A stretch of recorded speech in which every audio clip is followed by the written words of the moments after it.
자, 전문가님 오늘 장 어떻게 보셨어요? 네, 요즘 시장이 좋습니다. 분위기가 일주일 사이에 엄청 바뀌었습니다. 그래서 지난 9월 30일이 코스피 저점이 확인되는 그런 걸로 보입니다. 그래서 다음 주 초 되면 확실하게 9월 30일 2134가 저점이다 이렇게 확인될 것 같고요. 그래서 이제는 매수해서 수익이나 저가의 매수 수익이 나면 그냥 가만히 들고 있는 게 훨씬 더 큰 수익을 볼 수 있는 그런 거다. 만약에 이제 저점을 아직 코스피 지수가 2134 깨고 내려간다면 모르겠지만 그게 저점으로 확인된다면 이제는 우상향을 한다는 거죠. 그러면 대다수 증권사의 전망은 상저하고 하반기에 강할 거라고 하는데 저는 아니다. 상반기 오히려 강하다고 계속 말씀드렸는데요. 오히려 4분기는 급락할 가능성이 높고 네. 그래서 지금부터 반등할 때 빠르게 올라갈 수 있기 때문에 좀 팔고 또 기다렸다 사야지 하다 보면 그 반등장 그냥 놓칠 수가 있거든요. 그래서 지금은 집중적으로 시향을 보면서 관심을 가져야 될 걸로 보입니다. 좋습니다. 자, 그렇다면 오늘 장에서의 수급부터 좀 체크를 네. 해봐야 될 것 같은데 외국인들의 수급이 조금 헷갈려요, 저는. 네, 요즘 외국인들이 또 지난번에 10월 11월 초에 이렇게 돌아오다 12월부터 계속 좀 팔았는데 1월 초까지는 막 팔았어요. 근데 이 배당락 관련된 배당 관련된 물량이 매물화가 대다수 나오고 기관들도 그 다음부터 같이 양쪽에서 순매수가 되고 있는데 외국인들이 거의 일주일 사이 한 2조 정도 이렇게 샀으니까 상당히 이제 공격적으로 들어오고 있습니다. 그래서 특별한 종목만 아니라 여러 가지 종목을 같이 사고 있어서 시장이 좀 긍정적으로 작용되는 것 같고요. 또 기관들이 이제 배당 전에 많이 샀던 것을 배당 이후에 이제 포트 조정 나왔는데 그 물량이 거의 일단락된 걸로 보입니다. 하루에 8천억 이상 이렇게 하다 이제는 많이 줄었고요. 어제는 순매수였다. 그래서 이제 큰 손들이 외국인과 기관들이 특별하게 매물화를 내놓지 않을 걸로 보입니다. 그래서 물론 이제 금융투자는 상품 쪽이니까 사고 팔고 계속 합니다. 그렇더라도 추세를 만드는 건 아니기 때문에 네. 외국인들 꾸준히 사주면 좋고요. 그다음에 코스닥에 이제 외국인들이 아직까지 그 진입을 잘 안 하고 있거든요. 그래서 코스닥보다는 거래소가 훨씬 더 지금은 반등장에서 강하게 지금 올라오고 있다 이렇게 말씀드리겠습니다. 외국인들의 수급이 들어오고 있고 확실히 코스피에 집중이 되면서 코스피에서는 또 대형주들 많이 사는 것 같던데요. 그렇습니다. 코스피에서 외국인들은 삼성전자를 계속 꾸준히 최근 들어서 많이 샀고 삼성전자가 2019년도 이제 외국인 주변이 한 57%대까지 가서 작년까지 계속 팔아가지고 49%까지 내려왔습니다. 이제 50% 오고 있는데요. 그래서 다시 사기 시작해서 한 54%까지 산다면 전체적인 지수가 2600대에서 800대 안정될 걸로 보이고 그래서 삼성전자를 지금 오늘도 이렇게 많이 샀죠. 샀기 때문에 그 다음에 하이닉스 우리가 생각하는 것보다 좀 더 빠르게 반도체도 반전을 하지 않을까. 그래서 가격이 계속 지금도 하락하고 있지만 1분기 정도에 마무리될 걸로 보입니다. 디램 가격 하락은. 그러면 이제 오히려 전체적으로 인텔도 그렇고요. 전체적인 반도체 업종들이 바닥을 찍고 반등이 좀 가장 빨리 움직이거든요. 그래서 이번에 반등이 움직임을 보면 반도체 관련된 바닥은 1분기 말이나 2분기 초가 되지 않을까 그렇게 보이거든요. 그러면 전반적인 시장이 돌아선다는 거고요. 오늘은 이제 외국인들 현대주주도 많이 샀지만 그동안 작년부터 지금까지 코스피 200 중에서 이제 가장 강력하게 외국인이 꾸준히 산 종목은 삼성 SDI입니다. 이제 제가 이제 늘 말씀드린 삼성전자는 주식을 아무것도 모르면 일단 사고 왜 다른 종보다 늦게 가고 잘 안 갈까 그걸 좀 파악하고 반도체 공부하고 나서 그래도 이제 조금만 더 공부하면 우리나라에서 가장 안전하게 삼성그룹주를 사고 싶으면 그 중에서 아무것도 살 거 없이 삼성 SDI만 사라 그러는데요. 이걸 지금 외국인이 실천하고 있습니다. 외국인들이 30%대 지분에서 지금 48%, 47%까지 올라왔거든요. 그럼 제가 이제 44, 5%에다 다시 조정받고 다시 48%까지 간다 그랬는데 이제 48%가 오게 되면 그 이상에 갔을 때는 조금만 사도 이 주가를 급등을 시킬 수 있기 때문에 그래서 삼성 SDI 지금 1년 내도록 해서 지분이 계속 늘어나고 있습니다. 2017년도 11월 달에 42%까지 지분이 났다 39% 줄었다가 다시 45% 왔다가 줄었고요. 지금 이제 48%까지 가면 사상 고점을 또 돌파하지 않을까 이렇게 보여지고요. 그래서 우리가 이렇게 수급을 보면서 잘 봐야 될 게 외국인들이 꾸준히 사는 종목 1년 정도 사게 되면 반드시 시세가 급등을 합니다. 그것을 꼭 알고 있어야 됩니다. 그래서 이 현재 수급은 삼성전자 하이닉스는 많이 비었기 때문에 사는 이제 포트 구성 쪽 우리나라 지수도 좋아지고 중국도 좋아지면 그런 측면에서 사는 것이고요. 요 삼성 SDI와 LG하고 외국인이 계속 사는 것은 구조적으로 사는 거죠. 오늘 SKI 테크놀로지가 많이 올랐던 것은 뭐 한매수 좀 있었고요. 이제 쇼커버링 같은 그런 쪽이고요. 기관들은 계속 이 작년에 좋았던 업종들 아직도 좀 사고 있습니다. 그래서 이제 하나에어로스페이스라든지 이렇게 메리츠 뭐부터 이런 두산에너지 이런 쪽을 사고 있어서 외국인들은 좀 더 길게 보는 것 같고요. 기관들은 좀 짧은 실적으로 보고 가는 것 같습니다. 외국인들이 삼성전자, SK 하이닉스를 계속해서 관심을 보여주고 있다라는 점, 요 반도체 섹터에 대한 우리가 분석을 조금 더 해봐야 될 것 같고요. 특히나 삼성 SDI라든지 LG화학, 특히나 삼성 SDI를 굉장히 꾸준하게 관심을 가져가고 있습니다. 요 주가도 우리가 한번 관심을 가져보면 좋을 것 같네요. 코스닥에서의 큰손 수급들은 어떤가요? 코스닥은 외국인과 기관이 계속 사는 게 아니기 때문에 팔고 있는 과정입니다. 그 팔고 있는 과정에서도 사는 주식들이 꾸준히 사는 종목들이 있으면 그게 바로 코스닥의 가장 대표적인 LNF고요. LNF는 늘 사고 있어요. 뭐 조금 팔면 또 다시 다른 물량 들어오고요. 그다음 외국인들이 주로 사는 것들은 이제 뭐 실적이 좀 괜찮아지고 낙폭 가대에서 그런 쪽이 되고요. 그다음 기관들은 뭐 올해 실적이 좋아지는 종목들을 좀 사고 그래서 좀 차별적으로 외국인들은 사고 있는 것은 기관도 마찬가지고 그래서 코스닥은 많이 빠졌다고 지금 사는 게 아니라 네. 이제 어느 정도 이제 펀더멘탈 있는 종목도 위주로 사고 있다 이렇게 말씀드리겠습니다. 좋습니다. 자, 그러면 지금부터는 코스피를 조금 더 들여다보도록 하겠습니다. 오늘 코스피 시장의 특징은 어땠을까요? 네, 코스피는 지금 계속 지수 상승하고 있고요. 며칠 급등하고 나서 2, 3 조금 급등 올랐는데요. 그 핵심적 역할은 외국인이 꾸준히 산 거고요. 일주일도 순매수를 계속했습니다. 코스피가 지금 2,365포인트인데 지난번에 9월 말 저점 2,134거든요. 그리고 요번에 2,180을 찍고 이렇게 올라왔습니다. 거의 급등을 했는데요. 그러면 이 최저점 2,134를 붕괴를 안 하고 그 바로 위에서 한 50포인트 위에서 돌렸기 때문에 정확히 돌릴 자리에서 급하게 돌려버렸다는 것은 V자 반등했다는 것은 추가 이 저점을 깨지 않는다는 거 지나고 보면 아마 요게 2134가 작년부터 최저점으로 아마 확인될 걸로 보입니다.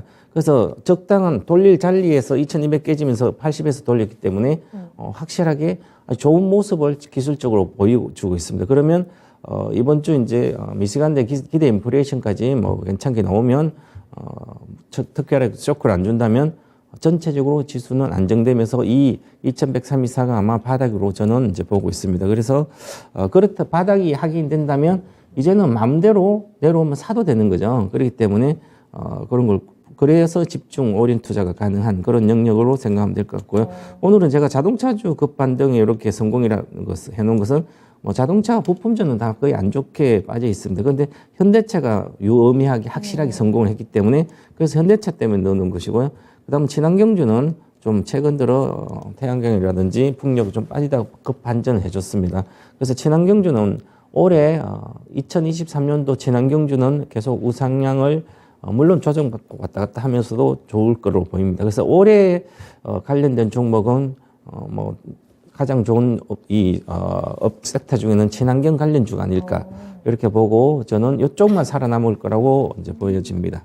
친환경에도 여러 가지 섹터가 네, 있는데 맞습니다. 그 중에서도 오늘 강했던 업종과 함께 앞으로 어떤 섹터를 조금 더 보면 좋을까요? 실제로 이제 풍력 태양광 쪽은 그 작년에는 아무래도, 괜찮았는데 맞아요. 뭐 태양광 그런데 하나솔루션 같으면 미국의 수혜가 큰 기업 위주로 가야 되고요. 그래서 친환경은 미국에서 가장 강력하게 지금 추진하고 있기 때문에 중국도 이제 올해 경기가 좀 다시 리오퍼닝 돼서 좋아지지 않을까 이렇게 많이 보고 있지만 그보다도 중국은 워낙 태양광이나 이쪽이 업체들은 많이 있기 때문에 그보다 미국의 수혜를 받는 업종들을 좀 봐야 되고요. CS는 해외 쪽이니까 이렇게 그런 쪽 기업들은 아주 좋지 않을까 올해도. 그리고 또 이제 방산 하나에어로스페이스라든지 뭐 이쪽은 뭐 우주 관련된 것도 있고 해서 이제 반전이 급하고 이쪽은 거의 조정을 잘 안 받고 있습니다. 그것은 올해 실적도 괜찮고요. 작년에 이제 전쟁 때문에 올해 예산을 많이 편성해서 방산 관련계 올 상반기까지는 뭐 수주라든지 여러 가지 실적이 계속 나올 수 있기 때문에 그런 측면을 갖고 올해 고점이 발주의 고점이기 때문에 네. 올라갈 때마다 늘 이제 물량을 줄이는 생각을 좀 해야 되지 않을까 보고요. 이 CS 윈드라든지 하나에어로스페이스, 하나솔루션 이런 쪽은 뭐 탄탄한 기업들입니다. 세계적인 뭐 기업들이기 때문에 이런 쪽은 그냥 수익 나면 좀 들고 가고 그렇게 급락하지는 않지 않을까 이렇게 보여집니다. 자, 그렇다면 오늘 시장에서 약했던 업종은 어떤 거 꼽으세요? 네, 요즘은 이제 중국이 또 리오프 좀 맞아요. 중국 사태가 있으니까 네. 중국은 이 보복의 화신 같아요. 옛날에 정말 가만히 있지 않죠. 사드 보복 참지 않아. 때문에 우리 네. 경제적인 피해가 뭐 25조, 막 30조 된다 그랬는데요. 또 우리 지금 이제 비자 때문에 리오프닝 관련된 주식이 특히 중국 관련된 기대가 컸던 종목들 올라왔던 종목들이 빠지고 있습니다. 그래서 아모레퍼시픽이라든 호텔신라가 지금 빠지고 있지만 그래도 뭐 그렇게 크진 않을 걸 보이고요.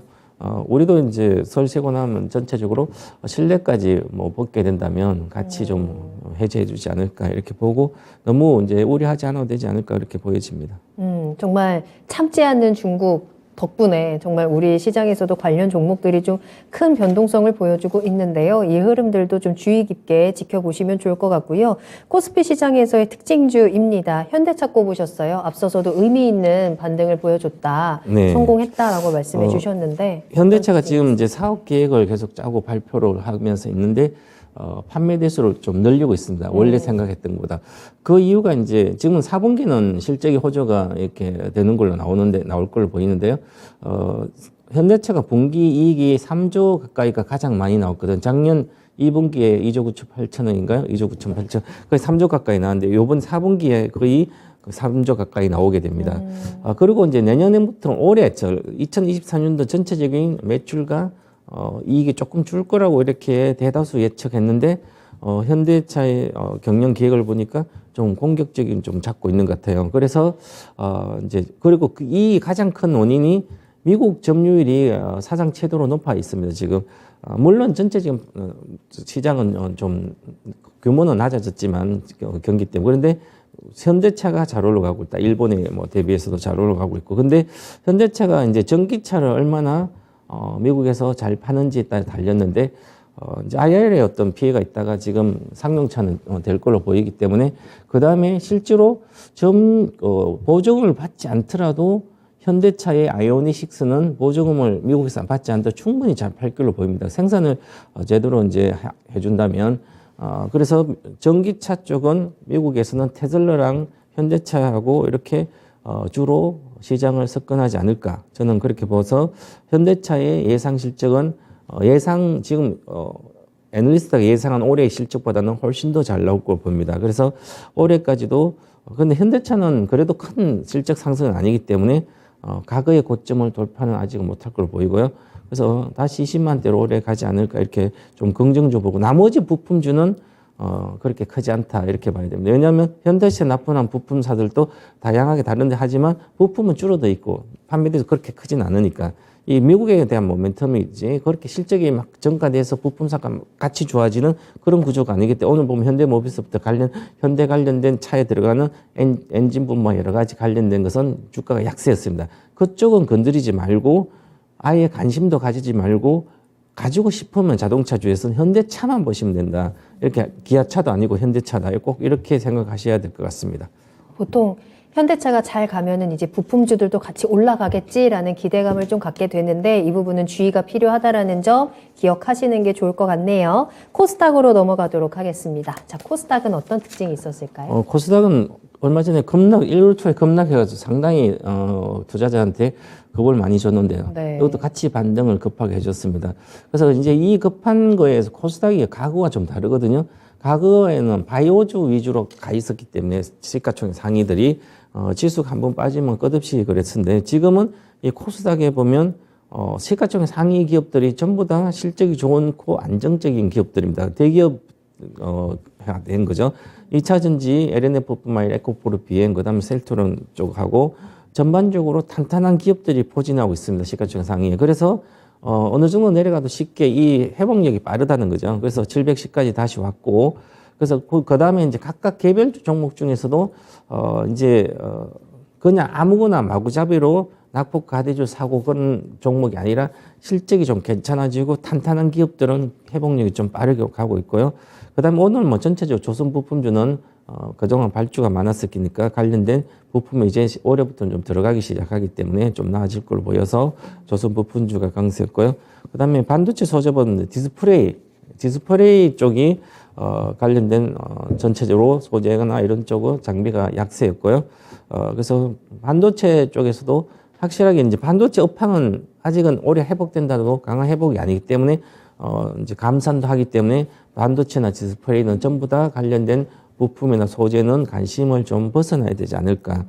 너무 이제 반도체가 회복되니까 관련된 부품과 장비를 뭐 디스플레이도 마찬가지지만 회복된다고 사면 같이 안 가게 되거든요. 이건 후행적으로 되기 때문에 아직은 감산이다 이렇게 보고 이쪽은 관심을 가지지 않는 게 좋을 거로 보입니다.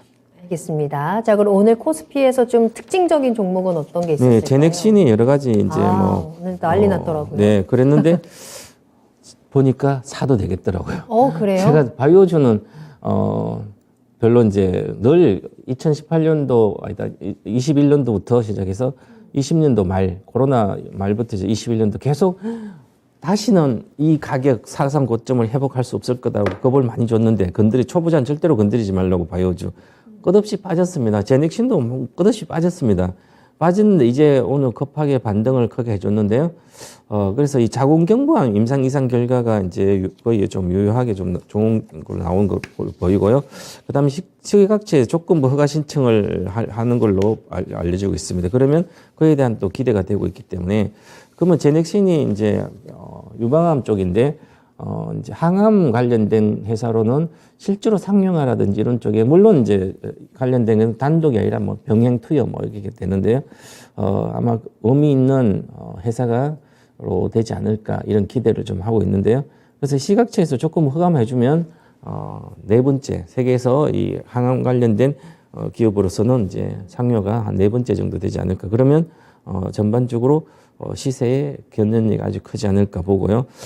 제가 이제 적자가 계속 뭐 수백억씩 나고 있으니까, 재무제표를 봤더니 뭐 자산이 많은 회사예요. 그래서 영업 손실이 나더라도, 개발비나 이런 데 많이 들어가고 있어서, 그럼 충분히 가능성 있는 기업이다. 이것은 그 펀더멘털이나 내용이 있기 때문에 일반 다른 바이오하고 다르기 때문에 제넥신은 관심 있게 보아도 되지 않을까.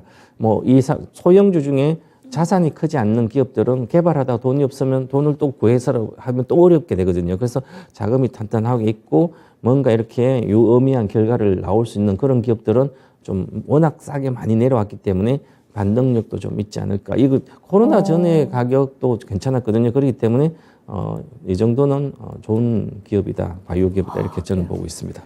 드디어 제넥신이 다시 한번 좀 빛을 보는 그 때가 온 걸까요? 여러분들 제넥신 관심 가져보시는 것도 좋을 것 같네요. 정말 많이 내려왔거든요. 13만 원, 14만 원 가까이에서 16,000원까지 내려와 있는 상황이니까 그래도 이제 의미 있는 반등을 보여주고 있다라는 점 앞으로 상승에 대한 부분들도 같이 체크해 보시면 되겠습니다. 자, 이렇게 최병훈 전문가님과 함께 오늘 장을 좀 꼼꼼하게 분석을 해봤고요. 이제는 앞으로의 시장을 좀 체크해보는 미니 강의 시작하겠습니다. 앞서 CPI 발표가 난 이후에 미선물 시장은 잠깐 상승하는 듯 하더니 하락으로 돌아섰다가 지금은 또 다시 한번 강보합권에서 움직이고 있는 계속 좀 등락을 보여주고 있는 상황이거든요. 과연 시장이 이를 어떻게 해석을 할 것인가, 우리는 그에 대한 준비를 어떻게 해야 되는지 미니 강의를 통해서 알아보겠습니다. 미니 강의 바로 출발할게요. 네, 미국의 12월 CPI 지금 6.5로 발표됐으니까, 물가 둔화가 제대로 잘 되고 있다. 물가 둔화가 이번에 12월 말고도 1월 또는 더 둔화될 걸로 보이고요. 그래서 한 3%대까지 쉽게 내려올 걸로 보입니다. 그러면 물가 우려가 많이 사그러진다면 인플레이션도 어느 정도 같이 잡히기 때문에 결국은 경기도 연착 연결되고 좀 괜찮을 거 보여지기 때문에 좋고, 그럼 지금 주가는 결국은 이게 선반영이 좀 된 측면이 있기 때문에 이래서 이제 선반영이 발표됐기 때문에 빠진다 하더라도 다음 주에 오히려 올라갈 수가 있기 때문에 우상향으로 보는 게 저는 맞다고 보고 있고요. 그 다음에 이번 토요일 날 하는 미시건대 기대 인플레이션이 전체적으로 인플레이션이 어느 정도 둔화가 잘 되고 있다. 이렇게 내려가고 낮아지고 있다. 이렇게 보면 그렇게 보고 기대를 하고 있습니다. 그래서 그 기대감하고 그래서 지금 최근에 고용 지수도 발표됐으니까 이 고용 지수랑 고용이 안정되고 있는 상태에서 물가가 급락을 하고 있죠. 지금 7% 이하로 급락했던 과거에 주식 급락했던 모멘텀 7%인데 그 이하로 왔기 때문에 그럼 주식은 다시 올라가야 되는 거죠. 그래서 물가가 급락하니까 좋은 구조고요. 인플레이션도 또 둔화로 나온다면 요 토요일 날 돼서 그러면 이 삼박자가 제대로 고용이 안정된 상태에서 물가가 내려가는 게 가장 좋은 거죠.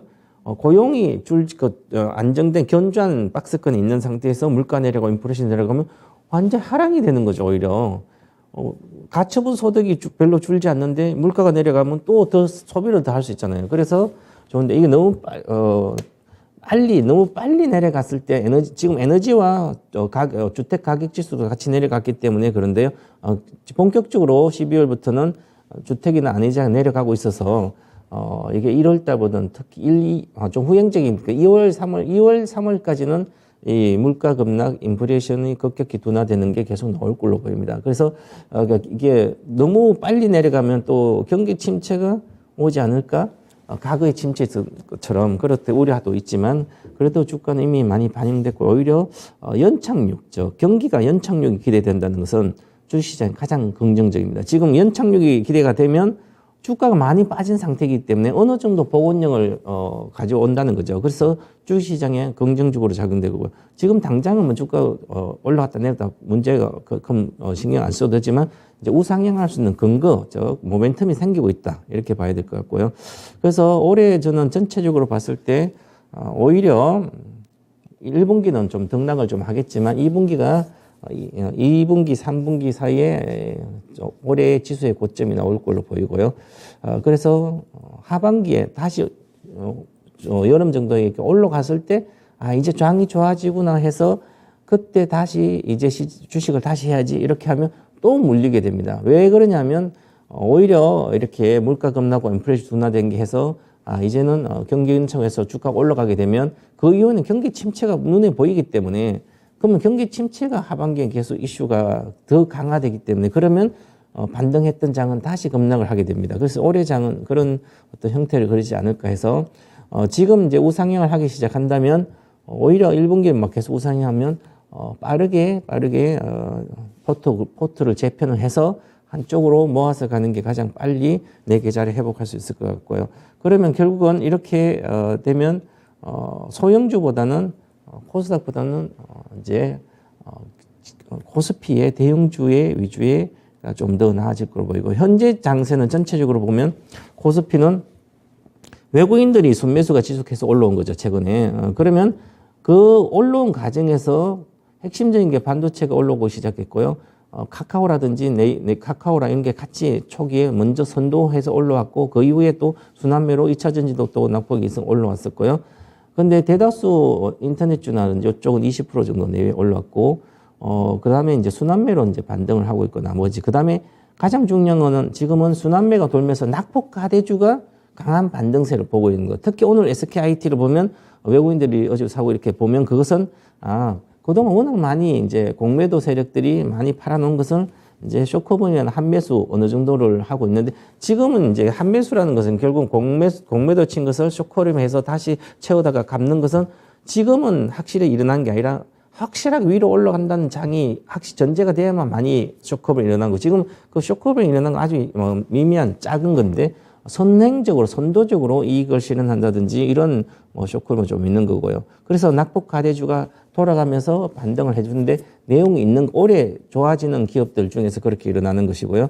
그래서 이제 좋고 외국인들하고 기관은 아직 코스닥은 계속 매도세가 이어지고 있습니다. 그래서 코스닥에서는 종목 장세가 계속 전개되기 때문에 올해는 펀더멘트 즉 실적이 좋은 것을 보셔야 된다. 왜냐하면 2020년도 동학개미 계속 들어오면서 초보자들이 와서 많이 이제 작년부터 많이 물렸기 때문에 2020년 하반기부터 물렸는데 이제 내가 아무것도 모르고 주식을 했구나 하면서 공부를 하게 됩니다. 그러면 결국 실적이 좋은 게 나고 이런 식으로 공부하다 보니까 그래서 어느 정도 회복하고 하면 팔아가지고 실적 좋은 거로 가게 되거든요. 그래서 올해는 경기 침체가 뭐 90%가 대다수 경기 침체로 보고 있기 때문에 경기 침체인데도 아마 실적 시즌 되면 실적이 좋아지는 기업들 꾸준히 좋아진다면 그걸로 돈이 모이기 때문에 이제 경기 침체가 고착화가 만약에 된다면 올해 하반기 이후부터 계속 고착화가 된다면 실적이 잘 나오는 성장하는 기업들은 희소성 가치를 부여가 됩니다. 그러면 그런 쪽으로 끊임없이 돈이 몰리기 때문에 오히려 이 동학개미에 공부하면 실적으로 가기 때문에 그래서 이제 올해는 종목 장세는 계속 좀 이어지지 않을까 이렇게 보여집니다. 네. 자, 이럴 때 가장 중요한 건 종목을 어떻게 선택을 하느냐. 자, 최병훈 전문가님과 함께 우리 큰 그림 또 조금 더 멀리 보는 그리고 조금 더 큰 수익을 만나볼 수 있는 기회들 계속 잡아보시길 바라겠습니다.